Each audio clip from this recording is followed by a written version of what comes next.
Gear चलाबो हो छौड़ी गाड़ी रफ्तार। डाली के गियर चलाबो हो छौड़ी गाड़ी रफ्तार। ट्रक ड्राइवर मिलोगे छौड़ी तोरा भतार।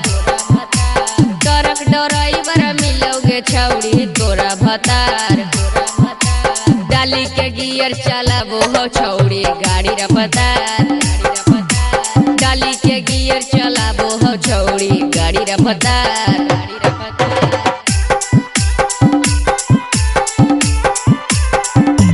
डीजे कंचन राज मुजफ्फरपुर। कंचन राज मुजफ्फरपुर। फेको हो मोबिल मशीन छौड़ी बार बार। फेको हो मोबिल मशीन छौड़ी बार बार। डाली के गियर चलाबो हो छौड़ी गाड़ी रफ्तार।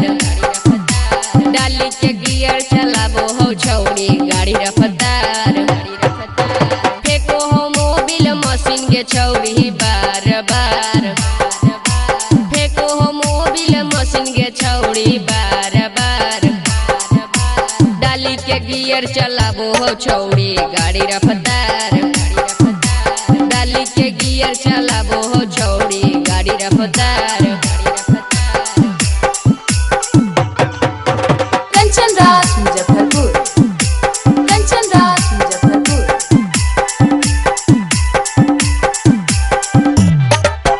दीपक सलेंदर हकौगे छौड़ी तोरो भतार। गोरे सलेंदर हकौगे छौड़ी तोरो भतार। डाली के गियर चलाबो हो छौड़ी गाड़ी रफ्तार। डाली के गियर चलाबो हो छौड़ी गाड़ी रफ्तार। टोटो ड्राइवर हालोगे छौड़ी तोरो यार।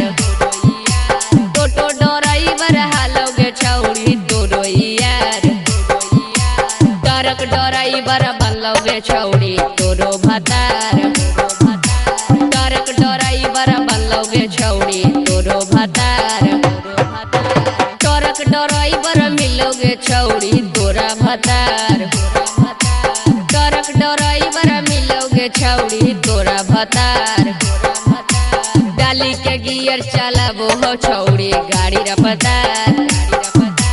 डाली के गियर चलाबो हो छौड़ी गाड़ी रफ्तार। मां प्रतिमा रिकॉर्डिंग स्टूडियो शेखपुरा।